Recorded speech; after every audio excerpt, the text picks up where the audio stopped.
नोकरदारांसाठी बातमीपत्राच्या सुरुवातीलाच पाहिजे अत्यंत महत्त्वाची आणि मोठी बातमी। मोदी सरकारने मध्यम वर्गासाठी मोठा दिलासादायक निर्णय घेतलाय। कारण बजेटमध्ये 12 लाखांपर्यंतचं उत्पन्न आता करमुक्त करण्यात आलंय। अर्थमंत्री निर्मला सीतारामन सर्वसामान्यांचं लक्ष लागून असलेल्या टॅक्सबद्दल मोठी घोषणा केली आहे।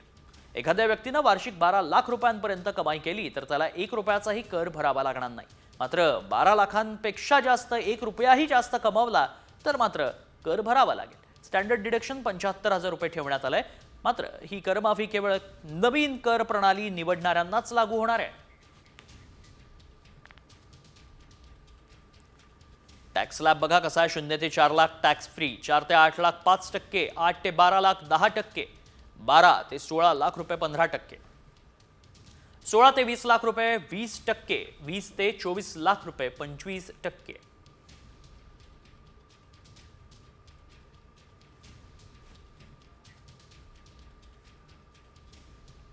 बारा लाखांपर्यंतचं उत्पन्न करमुक्त, 10 मोठ्या घोषणा बजेटमधल्या। 5 लाख SC ST महिलांना उद्योगांसाठी 2 कोटींपर्यंतचं कर्ज।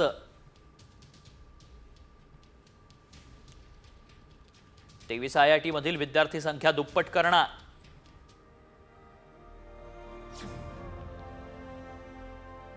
मेडिकल कॉलेज मधील 75,000 जागा वाढवणार।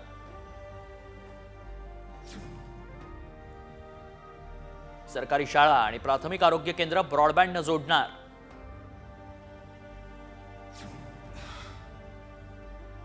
सर्व जिल्हा रुग्णालयांमध्ये कॅन्सरवर उपचार होणार।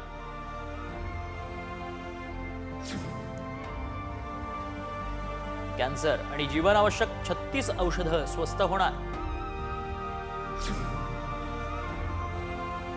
शेतकऱ्यांच्या किसान क्रेडिट कार्डची मर्यादा 5 लाखांवर।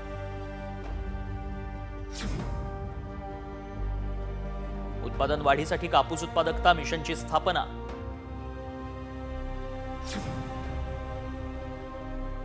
ज्येष्ठ नागरिकांसाठीची TDSची मर्यादा 50,000वरून 1 लाख रुपये।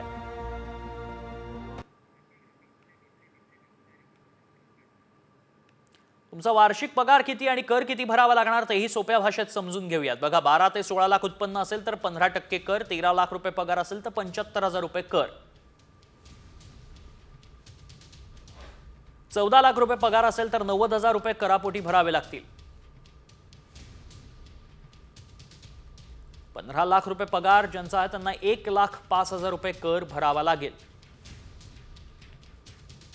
16 लाख रुपये पगार असलेल्यांना 1,20,000 रुपये कर भरावा लागेल।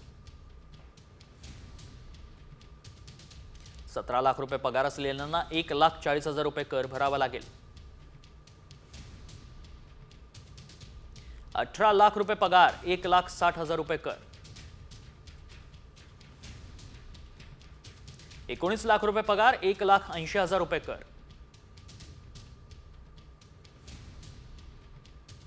20 लाख रुपये पगार 2 लाख रुपये कर।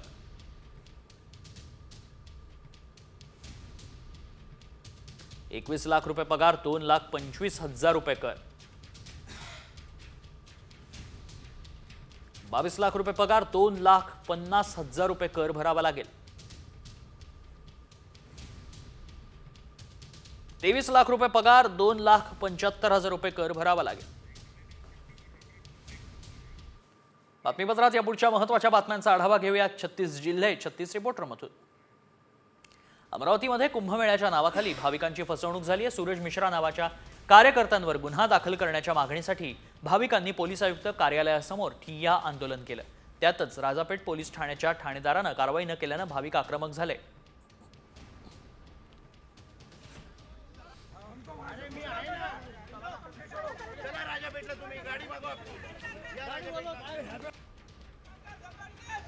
अमरावती जिल्हाधिकारी कार्यालयावर विद्युत मीटर रीडिंग संघटनेनं धरणं आंदोलन केलं। प्रीपेड मीटर लागत असल्यानं कंत्राटी कर्मचाऱ्यांवर उपासमारीची वेळ आली आहे। त्यामुळे कामगारांना शाश्वत रोजगारासह इतर विविध मागण्यांसाठी 1 दिवसीय धरणं आंदोलन करण्यात आलं।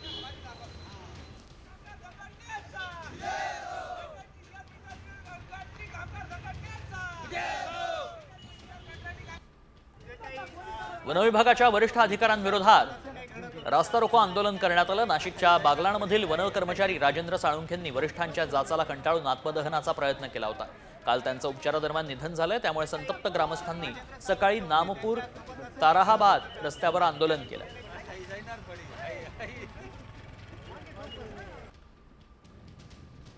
पालघरमध्ये बॉयलरचा स्फोट होऊन दोघांचा मृत्यू झालाय। वडवली ग्रामपंचायत हद्दीतील एमडी पारोलिसिस कंपनीत स्फोट होऊन 5 जण गंभीर जखमी झाले होते। या 5 जखमींपैकी दोघांचा उपचारादरम्यान मृत्यू झाला।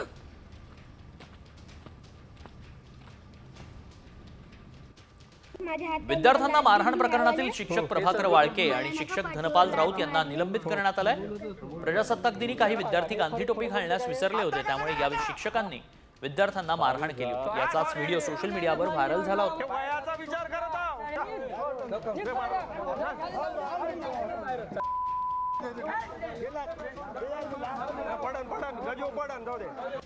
इंदापुरात उजनी जलाशयामध्ये अवैध वाळू माफियांच्या 3 बोटी उद्ध्वस्त करत पाण्यामध्ये बुडवून नष्ट करण्यात आल्या। इंदापूरचे महसूल आणि पोलीस प्रशासनानं संयुक्तरित्या ही कारवाई केली आहे। थेट जिलेटिनच्या सहाय्यानं स्फोट घडवत 3 बोटी उडवून वाळू माफियांना मोठा दणका दिलाय।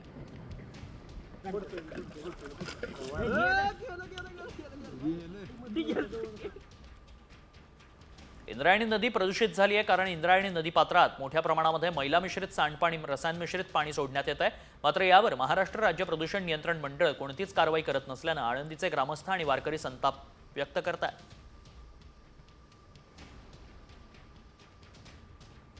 जळगावात रस्त्याच्या दुतर्फा असलेल्या हातगाड्यांचे अतिक्रमणावर कारवाई केली। अतिक्रमण काढल्यामुळे हातगाडी व्यावसायिकांमधून नाराजी व्यक्त होतीये। यामुळे पालिकेचे कर्मचारी आणि हातगाडी व्यावसायिकांमध्ये शाब्दिक वादही झाला। अतिक्रमण काढण्यासाठी संपूर्ण टीम रस्त्यावरती उतरली।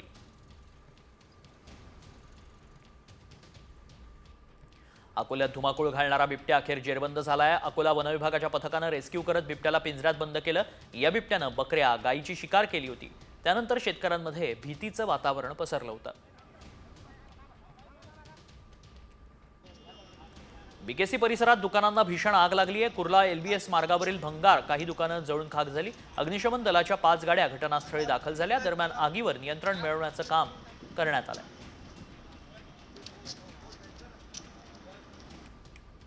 ठाण्यातील गायमुख खाडी किनारी बंद असलेल्या एका बोटीला आग लागली आहे। या घटनेमध्ये कोणतीही जीवितहानी झालेली नाही। बंद अवस्थेत असलेली बोट असल्यानं पुढील अनर्थ टळलाय। सदरची आग आटोक्यात आणण्यात यश आलंय।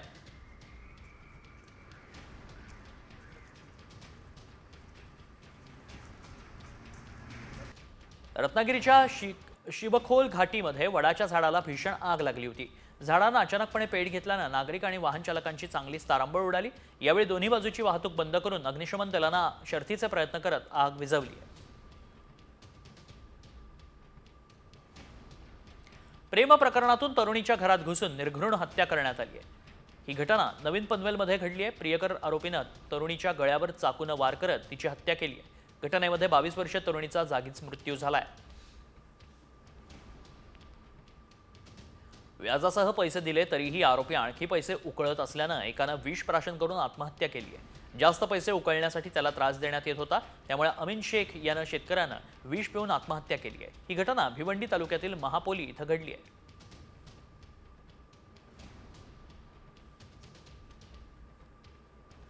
सांगलीच्या लिंगणूरमध्ये शेत जमिनीच्या वादातून कंटाळून शेतकऱ्यांना आत्महत्या केल्याचं दिसलंय। आत्महत्येपूर्वी व्हिडिओ करून व्हायरल केला गेला। या घटनेत मिरज तालुका हादरलाय। संबंधित व्यक्तीवर कारवाई करावी अशी मागणी मयत शेतकऱ्याच्या पत्नीनं केली आहे। बीडच्या पाटोदा तालुक्यात चोरट्यांमुळे दहशत निर्माण झाली आहे। शहरातील ज्वेलर्स दुकान फोडण्याचा प्रयत्न चोरट्यांकडून करण्यात आला। मेडिकल दुकानात फोडून चोरट्यांनी गल्ल्यावरती डल्ला मारला। या दोन्ही घटना सीसीटीव्हीमध्ये चित्रित झाल्या। पोलीस अधिक तपास करतायत।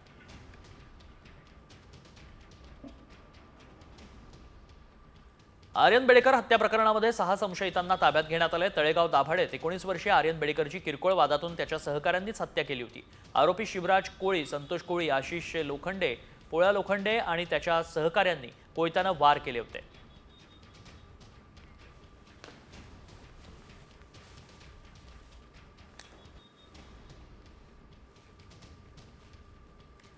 एमपीएससीच्या प्रश्नपत्रिका देण्यासाठी फोनवरून 40 लाखाची मागणी करणाऱ्या दोघांना अटक करण्यात आली आहे। 2 दिवसांपूर्वी या घटनेची ऑडिओ क्लिप व्हायरल झाली होती। या घटनेमध्ये 3 आरोपी निष्पन्न झाले असून त्यातील दोघांना नागपूरमधून अटक करण्यात आली आहे। पुणे पोलिसांच्या गुन्हे शाखेने ही कारवाई केली आहे।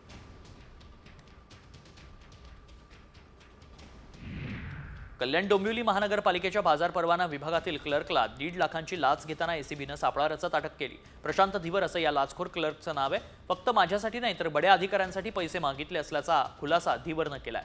दरम्यान प्रशांत धीवरला 3 दिवसांची पोलीस कोठडी सुनावण्यात आली आहे।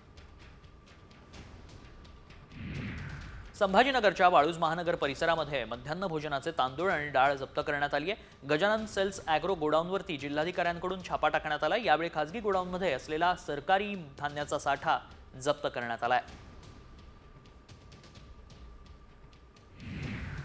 पुण्यातील मुंढवा एबीसी रोड परिसरात बारमध्ये 2 गटात फ्रीस्टाईल हाणामारी झाली। रात्री 10:30च्या सुमारास हा प्रकार घडलाय। 2 जण यात जखमी झाले असून त्यांच्यावरती रुग्णालयात उपचार सुरू आहेत। पोलीस अधिक तपास करतायत।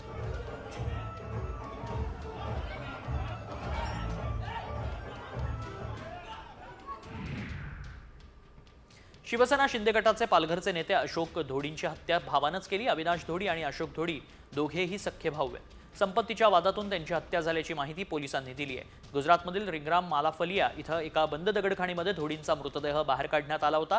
दरम्यान भाऊ अविनाश सध्या फरार आहे। वाशिमच्या सेलू बाजारामध्ये शाळकरी विद्यार्थ्यांचा जीव धोक्यात घालून प्रवास सुरू आहे। एका ऑटो रिक्षामध्ये 10 ते 15 विद्यार्थी कोंबून नेत असल्याचा व्हिडिओ समोर आलाय आणि त्यामुळे विद्यार्थ्यांच्या सुरक्षितता धोक्यात आली असून पोलीस प्रशासनानं वाहन चालकांवर कारवाई करण्याची मागणी होतीये।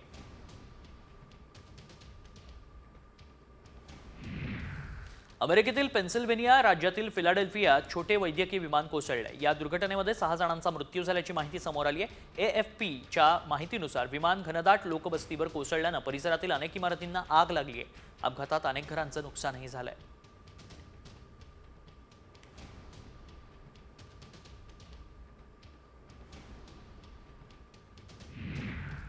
गेल्या 24 तासात पुण्यात GBS आजाराचे 10 रुग्ण आढळलेत तर आतापर्यंत मृतांची संख्या 5 वर पोहोचली आहे। गेल्या काही दिवसात GBS आजाराने पुण्यात थैमान घातलंय। जळगाव GB सिंड्रोम आजाराचा पहिला रुग्ण आढळलाय। विशेष म्हणजे कुठलीही ट्रॅव्हल्स हिस्ट्री नसतानाही एका महिलेला हा आजार झाल्याचं निष्पन्न झालंय। दरम्यान शासकीय वैद्यकीय महाविद्यालय आणि रुग्णालयात या महिलेवरती उपचार सुरू झाले।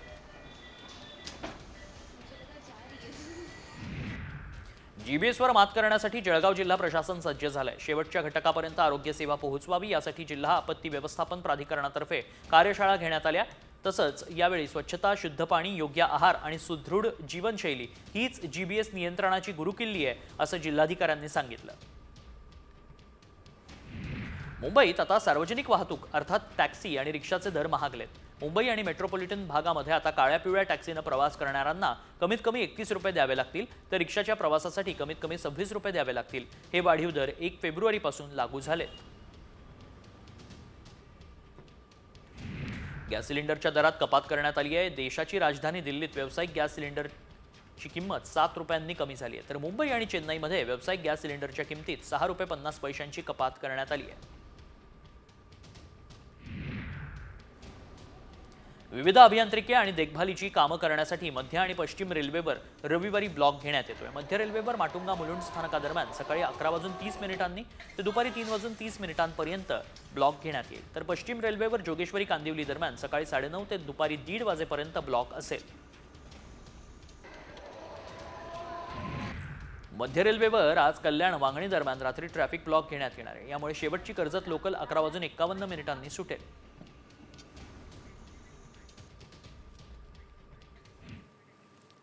आणि आता बातमी येते साम टीव्हीच्या इम्पॅक्टची। MPSC ऑडिओ क्लिप प्रकरणी पुणे पोलिसांच्या गुन्हे शाखेनं एक मोठी कारवाई केली आहे। चाकणमधून दोघांना गुन्हे शाखेनं अटक केली आहे। MPSC पूर्व परीक्षेच्या प्रश्नपत्रिका 40 लाख रुपयांना विकण्यात येत असल्याची धक्कादायक माहिती एका ऑडिओ क्लिपच्या माध्यमातून पुढे आली होती। एजंटच्या संवादाची ऑडिओ क्लिप साम टीव्हीच्या हाती लागली। एजंटनं किशोर बाळासाहेब जाधव या विद्यार्थ्याला फोन केला आणि MPSCची प्रश्नपत्रिका हवी असल्यास थेट 40 लाख रुपये द्यावे लागतील अशी मागणी केली होती।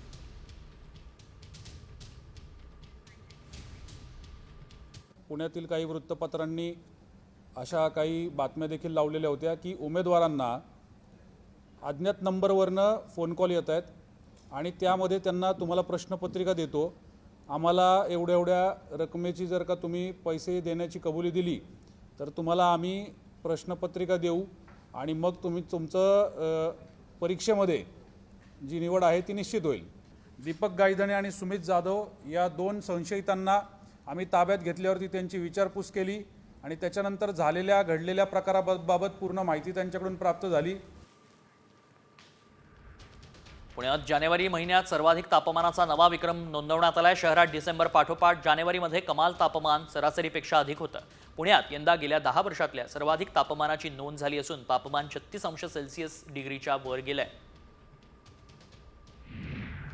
पुण्यामध्ये खासगी शाळांच्या धर्तीवर जिल्हा परिषदेच्या सरकारी शाळांचा दर्जा सुधारणार आहे. विद्यार्थ्यांना चांगलं शिक्षण मिळावं यासाठी 1ली ते 8वीच्या 303 शाळा मॉडेल स्कूल करण्याचा निर्धार करण्यात आलाय. या विषयाच्या 417 कोटी रुपयांचा आराखडा जिल्हा नियोजन समितीच्या बैठकीत सादर करण्यात आला.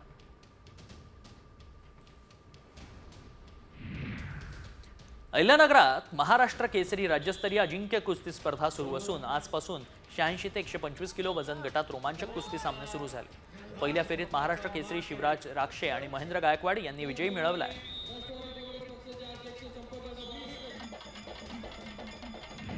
बैलगाडा शर्यतीला राज्य सरकारच्या क्रीडा विभागाच्या माध्यमातून मदत करण्याची भूमिका घेतली जाईल असं मत राज्याचे क्रीडा मंत्री दत्ता भरणे यांनी व्यक्त केलंय. सांगलीच्या मासाळवाडी इथं आयोजित भव्य बैलगाडा शर्यती प्रसंगी ते बोलत होते.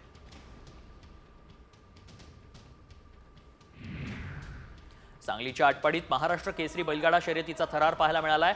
उभा पट्ट्या पद्धतीच्या शर्यतीमध्ये हडपसरच्या नितीन शेवाळे यांच्या पाखऱ्या आणि शिरसवाडीच्या पंकज घाडगे यांच्या रायफल या बैलजोडीनं पहिला क्रमांक पटकावत 5 लाखांचं पारितोषिक पटकावलं.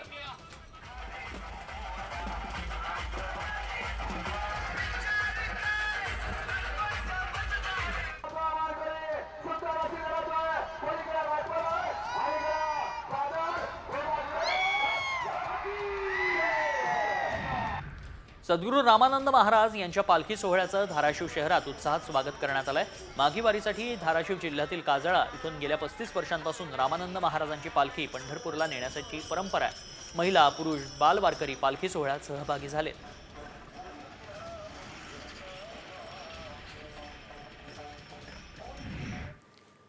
माघी गणेश जयंतीनिमित्त पुण्यातील दगडूशेठ हलवाई गणपतीला सोन्याचा हार अर्पण करण्यात आलाय. 1.25 किलो सोन्याचा हार पूना गाडगे ज्वेलर्सकडून अर्पण करण्यात आलाय.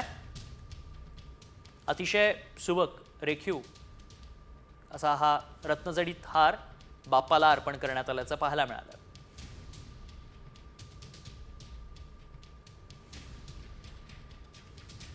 साधारणतः 1 किलो वजनाचा हा हार आहे. सोन्यात मढवलेला आणि त्यावरती सुंदर असं नक्षीकाम केल्याचं पाहायला मिळत आहे. आणि हाच हार माघी गणेश जयंतीनिमित्त बाप्पाला अर्पण करण्यात आलाय.